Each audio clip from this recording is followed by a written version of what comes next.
우리 귀한 찬양 감사합니다. 오늘은 2025년 새해 첫 주일입니다. 아침에 일어나서 밖을 바라보니까 눈이 많이 와서 좀 걱정이 되었습니다. 성도님들께서 교회 오시기에 좀 불편함이 있지 않을까 염려했는데 오실 분은 다 오셨습니다.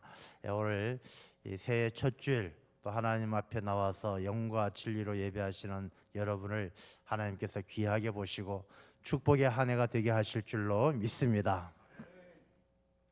오늘은 사도행전 9장의 말씀을 함께 나누고자 합니다. 사도행전 9장의 말씀은 우리가 사도 바울의 회심장이라고 이야기합니다. 사도 바울, 사울이라는 사람은 원래부터 사도로서 사명을 감당했던 사람이 아니라 오히려 반대였습니다. 예수 믿는 사람을 잡아다가 죽이는, 스데반 집사도 죽이는데 앞장섰던 인물이 사울입니다. 그 사울이 예수 믿는 사람들을 잡으려고 다메섹으로 가다가 호련히 빛으로 나타나신 예수님을 만나게 됩니다. 예수님을 만나고 나서 쓰러진 후에 눈도 뜨지 못하고 3일 동안 먹지도 마시지도 못하는 그런 시간을 보내게 되어집니다. 그럴 때 하나님께서 아나니아를 보내서 이 사울에게 안수를 하고, 성경 말씀에 보면 이렇게 이야기를 합니다. 아나니아가 형제 사울아, 주 곧 너가 오는 길에서 나타나셨던 예수께서 나를 보내어 너로 다시 보게 하시고 성령으로 충만하게 하셨다, 이렇게 이야기합니다. 이 사울은 예수님을 만나고 나서 아나니아가 안수 기도한 후에 이 눈에 비늘 같은 것이 떨어지면서 다시 보게 되어집니다. 이 다시 보게 되어진다는 것은 세상의 사물만 보는 것이 아니라 이 그 안에 있는 본질적인 것들을 다시 보게 되어지는 것이죠. 그래서 사도 바울은 그 이전에는 예수 믿는 사람을 다 잡아 죽이던 사람이 이 예수님을 만난 후에 다시 보게 되어지니까 예수님은 하나님의 아들이다라고 증거하게 되어집니다. 예수님은 그리스도다라고 증거하게 되어집니다.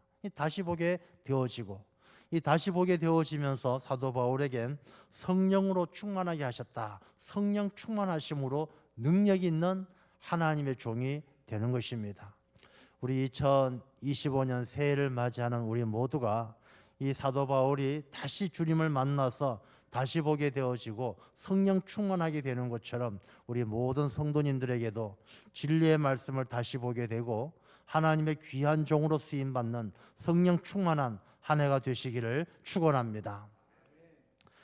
이 사울은 그렇게 예수님을 만나고 나서 다메섹에 가서 예수 믿는 사람을 잡으려고 왔던 사람이 오히려 반대로, 예수님은 하나님의 아들이 맞습니다, 예수님은 그리스도입니다, 이렇게 전달을 하는 것이죠. 이렇게 전도하면서 복음을 전하니까 유대인들이 굉장히 당혹해합니다. 다메섹에 있는 유대인들이 사울이 와서 예수 믿는 사람을 잡아갈 줄 알았는데 반대로 예수 그리스도의 복음을 전하니까 굉장히 당혹해서 사울을 오히려 죽이려고 합니다.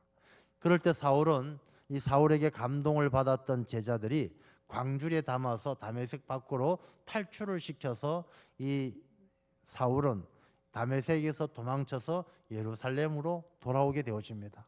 근데 예루살렘으로 와서 이 예루살렘에 와서 복음을 전하고 예수님의 제자들과 서로 교제를 하려고 하는데 아무도 믿어주지 않는 것입니다. 그럴 때 바나바가 사울을 예수님의 제자 베드로나 예수님의 제자들에게 잘 소개도 시켜주고 교회에도 잘 들어와서 교회 생활도 잘하게 하면서 사도의 사명을 감당할 수 있도록 세워주는 사람이 바나바입니다. 이렇게 사울과 바나바가 서로 잘 협력해서 교회를 섬겼더니 오늘 31절의 말씀처럼 그리하여 온 유대와 갈릴리와 사마리아 교회가 평안하여 든든히 서가고 주를 경외함과 성령의 위로로 진행하여 수가 더 많아지니라. 부흥의 역사가 일어났다는 것입니다.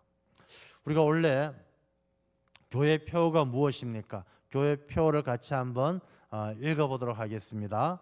성령의 능력으로 부흥하는 교회.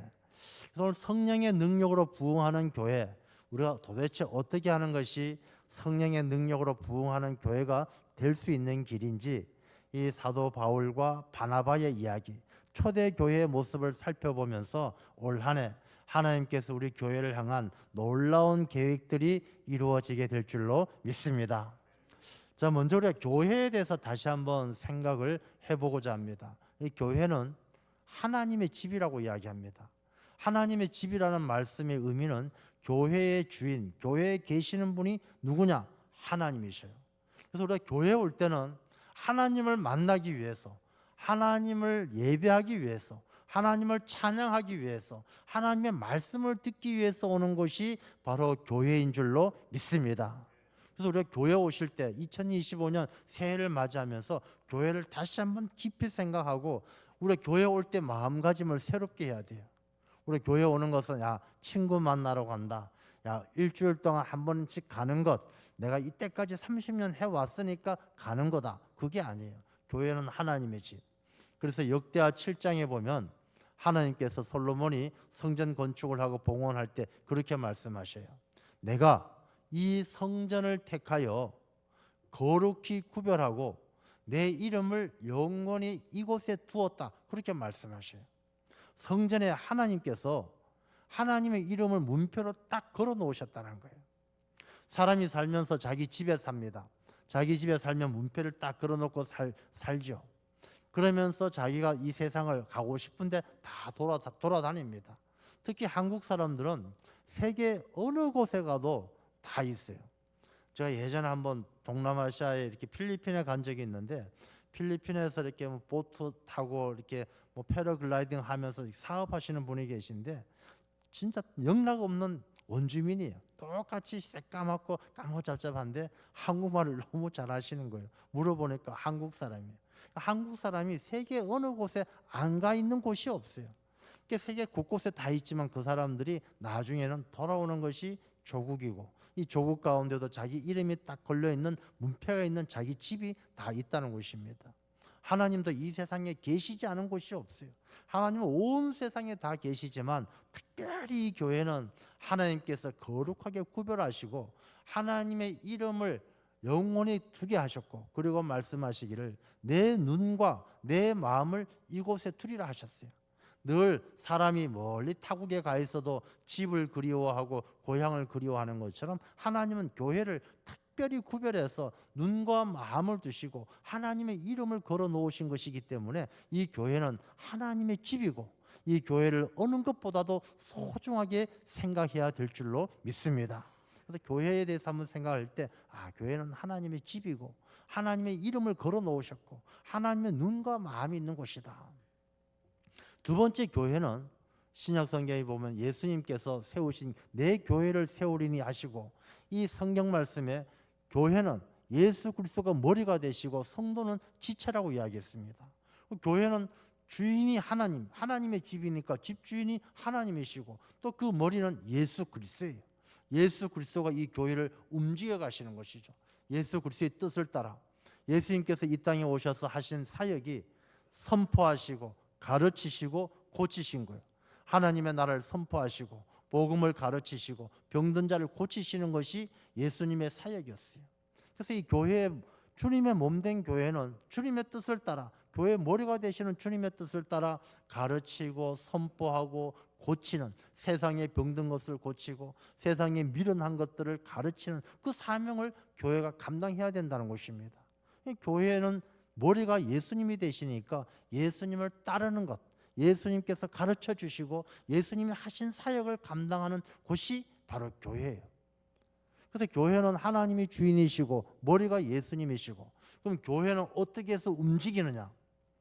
마가의 다락방에 120명의 성도들이 모여서 뜨겁게 기도할 때 성령께서 불같이 임하시고 바람같이 임하셔서 성령께서 역사하심으로 120명의 성도들이 능력을 받아서 복음을 전하고 교회가 일어나기 시작한 거예요.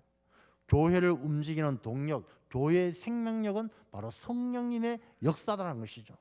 그래서 교회 안에서는 성부 하나님, 성자 예수님, 성령 하나님 다 이 안에 계시는 거예요. 그래서 이 교회라는 것은 어떤 것보다도 소중하고, 여러분의 삶이 2025년 이 교회 가운데서 살아가고 교회를 소중하게 생각하며 교회 중심으로 살아가는 하나님의 자녀가 되시기를 축원합니다. 우리가 이 교회가 너무너무 소중한데 한국 교회가 참 어렵다고 이야기합니다.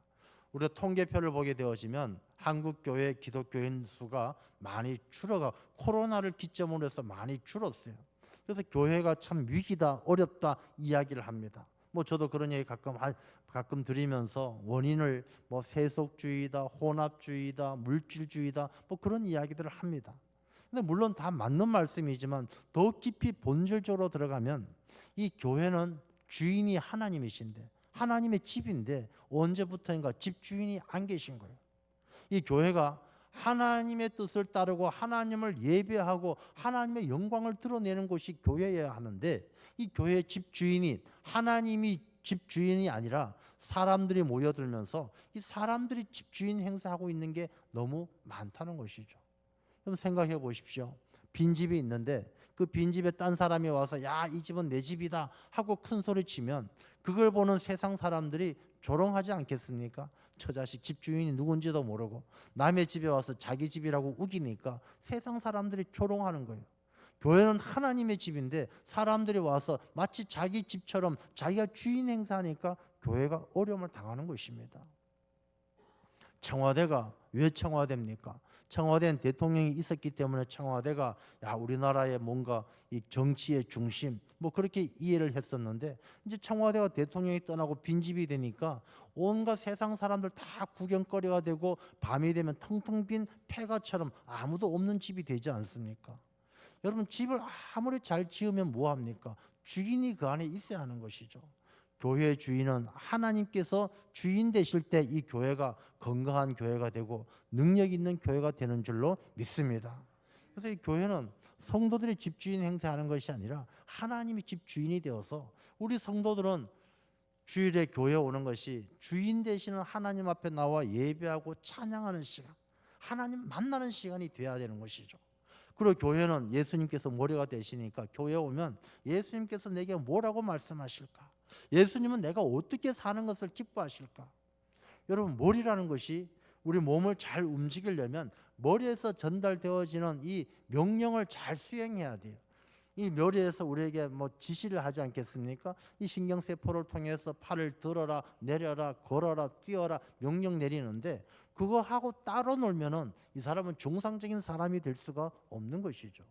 그래서 교회에서 신앙생활을 건강하게 하려면 이 교회 나와서 주님 머리가 되시는 주님의 말씀을 잘 들어야 돼요. 그리고 이 교회가 살아나고 부흥하려면 성령님께서 역사하시도록 해야 돼요. 자, 성령님께서 역사하신다는 것이 무엇일까? 이 교회란 것은 우리가 마가의 다락방에서 성령께서 임재하심으로 이제 교회가 초대교회가 만들어집니다. 그 성령께서는 교회의 동력이에요. 교회를 움직이게 하는 힘이 성령님에게 있는 거예요. 자, 성령의 능력으로 부흥하는 교회라고 우리가 표현을 정했는데 우리가 한 사람 한 사람이 성령님하고 상관없이 내가 열심히 뭐 전도하면 될 것 같으면 작년처럼 119 한 사람이 한 영혼을 구원합시다 그렇게 얘기해도 한 사람이 한 영혼 구원하는 게 얼마나 힘든지 거의 대부분이 못 하시더라고요. 이게 한 사람이 자기가 자기 힘으로 노력해서 되는 문제가 아니기 때문에 이 성령의 능력으로 부흥하는 교회 이렇게 우리가 표를 정하고 어떻게 하는 것이 우리 교회가 성령의 능력으로 부흥하는 교회일까 함께 고민해 보는 것이죠. 자, 교회의 부흥이라는 것은 두 가지 측면이 있어요. 사람이 성장한다는 것, 사람이 커간다는 것은 두 가지 측면이 같이 따라줘야 돼요. 사람이 내적인 면도 성숙해야 돼요. 그리고 외적인 면도 성장해야 돼요. 자, 아이가 태어나서 20살의 청년이 되어질 때에 몸은 아주 덩치가 막 180, 아주 뭐 근육도 우락부락해요. 이 사람의 몸은 잘 성장했는데 정신 연령이 20살이 아니라 5살에 멈춰버린다라면 그건 건강한 사람이라고 말할 수가 없죠. 몸이 건강하면은 그 몸이 20살이면 정신 연령도 20살을 따라와 줘야 된다는 거예요. 반대로 이 정신 연령은 한 50 정도 되는데 이 몸은 자라지가 않아서 한 7살짜리 꼬마 아이라면 이 몸은 7살짜리인데 머리로 생각하고 머리 든 거는 50살이라면 그 사람은 역시 건강한 사람이라고 말할 수 없는 거예요. 교회도 마찬가지예요. 이 교회도 내적인 성숙, 내적인 부흥을 성숙이라고 이야기하고 외적인 부흥을 성장이라고 이야기한다면 이 교회도 성장과 성숙이 같이 가져야 되는 거예요. 그래서 오늘 본문의 말씀에 보면 31절에 그리하여 온 유대와 갈릴리와 사마리아 교회가, 이 모든 교회가 평안하여 든든히 서가고 주를 경외함과, 이거는 내적인 성숙이에요. 교회가 그냥 막 부흥하는 것이 아니라 교인들이 다 서로 평안한 교회, 든든한 교회, 주를 경외하는 교회, 내적으로 성숙했다라는 거예요. 거기에다가 성령의 위로로 진행하여 수가 더 많아지니라. 이 외적인 성장은 성령께서 도와주셔서 진행했다는 것은 도와주고 밀어주고 후원해 준다는 것이죠. 성령의 도우심을 통해서 수가 더 많아지는 이 외적인 성장도 가져왔다는 것입니다. 그래서 우리 2025년 우리 교회는 오늘 이 말씀으로 또 이 표를 가지고 한 해를 살아갈 것인데, 우리 모든 성도님들이 내적인 성숙과 외적인 성장을 가져올 수 있도록 성령 충만한 삶이 되시기를 축원합니다. 먼저 이 말씀을 통해서 교회는요, 평안해야 돼요. 이 평안하다는 것은 평안하지 않고 맨날 다투면 어떻게 되느냐? 갈라디아서 5장 15절의 말씀입니다. 같이 읽어보겠습니다. 만일 서로 물고 먹으면 피차 멸망할까 조심하라. 사람 맨날 다투고 싸우면 남는 게 뭐냐? 피차 멸망하는 거예요. 저는 우리나라 요즘 정치 보면은 막 뭐 이런 강단에서 정치 얘기를 하지 않는 게 맞긴 하겠지만 뭐 보면 참 답답해요. 이게 맨날 물고 먹고 서로 상대방 비난만 하지 건설적이고 내적인 성숙함을 보지 못하는 게 너무 안타까워요. 우리가 이렇게 간다라면 피차 멸망하는 거예요. 우리가 저 사람 죽이려고 덤벼들면 그 사람만 죽는 게 아니라 그 사람이 죽으면 나도 죽어요. 우리 이서우화에 그런 얘기 있지 않습니까? 연못에서 붕어 2마리가 사는데 한 마리가 너무 못마땅해서 그놈을 죽였더니 그 죽은 놈 때문에 물이 다 썩어서 자기도 죽는 거 아니겠습니까? 이 서로 물고 싸우고 다투면은 피차 멸망할 길밖에 없는 것이죠. 교회가 다투는 교회가 부흥할 수가 없는 거예요. 다투는 교회는 다 조롱거리가 되고 평안한 교회가 돼야 돼요. 그럼 평안한 교회는 어떻게 될 수가 있느냐? 여러분, 평안이란 것은 세상이 주는 평안이 있고 주님이 주시는 평안이 있어요. 요한복음 14장 27절의 말씀입니다. 읽어보겠습니다. 평안을 너희에게 끼치노니 곧 나의 평안을 너희에게 주노라. 내가 너희에게 주는 것은 세상이 주는 것과 같지 아니하니라. 너희는 마음에 근심하지도 말고 두려워하지도 말라. 평안한 교회가 되기 위해서는 세상이 주는 평안을 가지고 기뻐하면 안 돼요. 주님이 주시는 평안을 간직해야 돼요. 세상이 주는 평안이 무엇입니까? 세상이 주는 평안, 돈 많은 거. 우리가 뭐 세상에 돈이면 최고잖아요. 요즘 뭐 돈이면 안 되는 일이 없다라고 이야기합니다. 돈이 주는 평안함이 있어요. 돈이 있으면 좋은 집 사고 좋은 차 사고 돈이 있으면 대접받고, 이 세상이 주는 평안이에요. 근데 이 세상에서 주는 평안은 잠깐이에요. 좋은 집, 아무리 좋은 집이라도 그 집에서 단잠을 이루지 못한다면 아무 소용이 없고, 아무리 좋은 집이라도 옆집에 사는 사람이 더 좋은 집을 살면, 더 좋은 집을 사서 이사가면 내가 사는 집이 너무너무 싫고 자존심 상하고 그때부터 불평거리가 되는 거예요. 세상에서 주는 평안은 주님이 주시는 평안하고 다르게 너무나 잠깐이고 하잘것없는 거예요. 주님이 주시는 평안은 어떤 평안이냐? 주님은 예수 그리스도의 평강이 우리 마음에 충만하면, 예수님이 우리 마음속에 함께 하셔서 내게 평안을 주시면요, 세상의 어떤 것도 그 평안을 흔들어 댈 수가 없어요.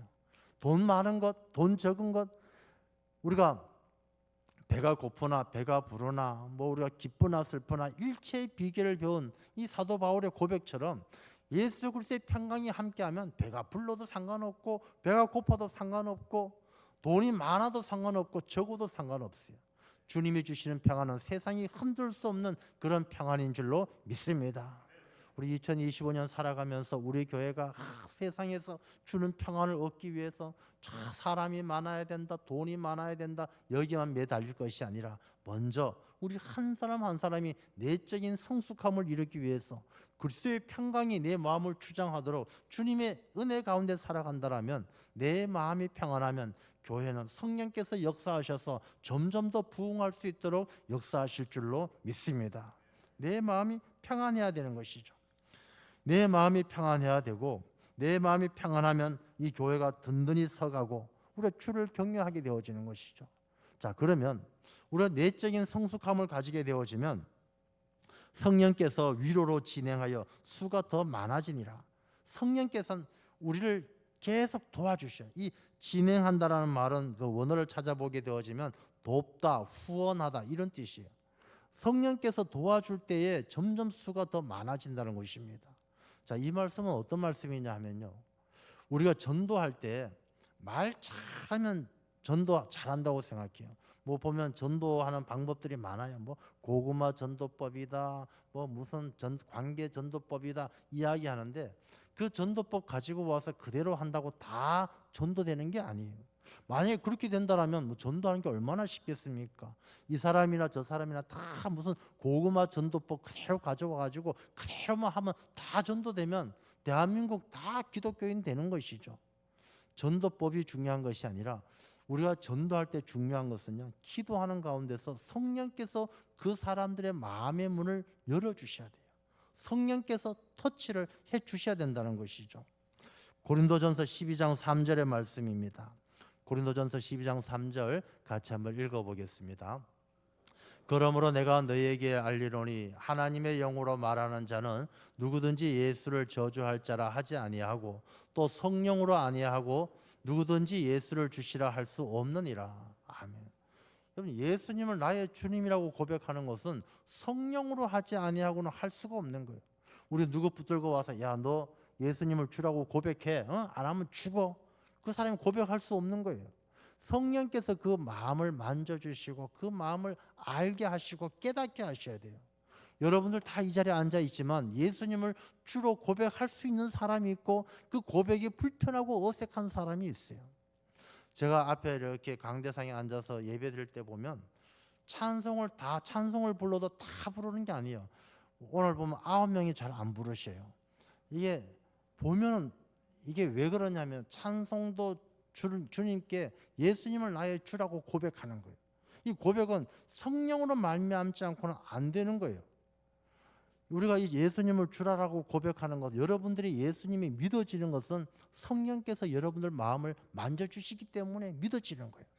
내가 아무리 믿어야지 하더라도 믿어지지 않는 사람은 성령께서 그 마음을 만져주지 아니하시면 고린도전서 방금 말씀처럼 성령으로 아니하고는 누구든지 예수를 주시라 할 수 없는 거예요. 그래서 이 성령께서 도와주셔야 전도도 되고 사람들의 마음도 열려지는 거예요. 초대교회 때도 이 사람들이 전도하는 것이 전도할 만해서 하는 게 아닙니다. 여러분 상상을 해보십시오. 초대교회 때 박해받을 때에 예수 믿으면 이 네로 황제가 로마에 불을 질렀던 것을 기독교인들에게 덮어 씌워서 그 기독교인들 잡아다가 그냥 사자한테 먹이를 주고 사람들 잡아다 목에다가 타르를 바릅니다. 이 아스팔트 그 타르 시커먼 석유를 발라가지고 거기다 불을 질러서 로마를 밝히는 횃불로 삼았어요. 얼마나 무시무시합니까? 그런 가운데 와서 당신 기독교인 되세요, 예수 믿으세요라고 말한다고 해서 그게 전도가 되겠습니까?